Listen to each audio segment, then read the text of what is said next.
The cereal you probably have in your pantry right now was invented by a doctor who wanted to stop men from having sex.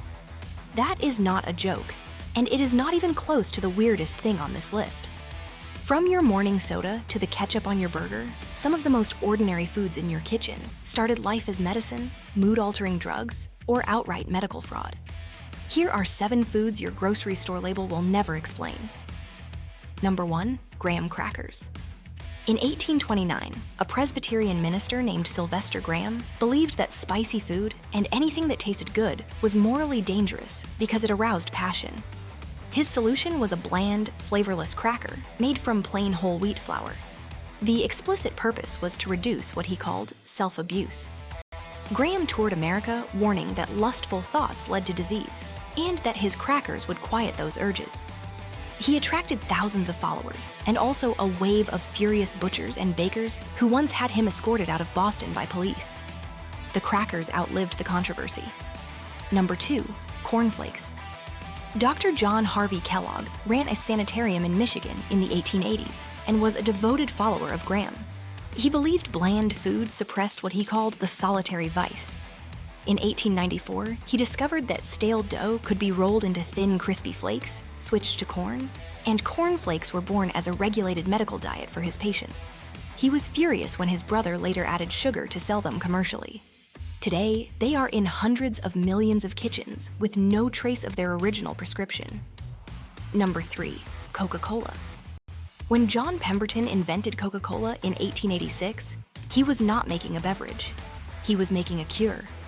The formula was marketed as a nerve tonic for headaches and exhaustion, and it contained actual cocaine from coca leaves alongside caffeine from the cola nut. You could buy it at pharmacies. By 1903, public concern about cocaine forced a quiet reformulation. The name stayed. The drug did not. Number 4. 7-Up. When 7-Up launched in 1929, its full name was Bib Label Lithiated Lemon Lime Soda. Lithiated as in lithium. The original recipe contained lithium citrate, the same compound prescribed today for bipolar disorder. It was sold as a hangover cure and mood lifter, and chemically it probably worked. The government forced them to drop health claims in 1936. Lithium stayed in the formula until 1948, when it was removed over overdose concerns. For nearly 20 years, Americans were casually drinking a mood-stabilizing drug with lunch. Number 5.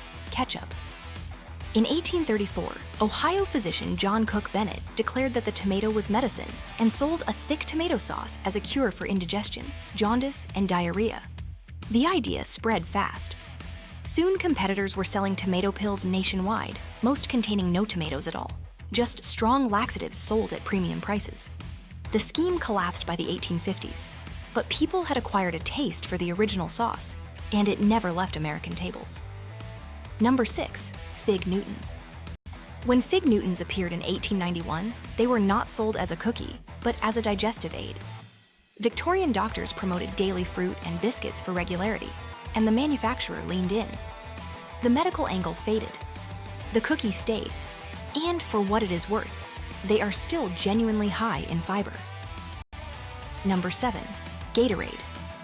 In 1965, physicians at the University of Florida were trying to solve a medical crisis. Football players were collapsing in the heat. Plain water was not replacing what sweat took. The university kidney research team developed a precise formula of water, sodium, sugar, potassium, and phosphate calibrated to the body's losses. They named it after the team mascot.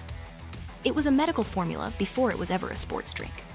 So the next time you reach for a bowl of cereal, crack open a soda, or dip a fry in ketchup, just know that someone in a lab coat once sold it to you as medicine. Sometimes they were right. Sometimes they were selling you a laxative. Either way, the food stuck around.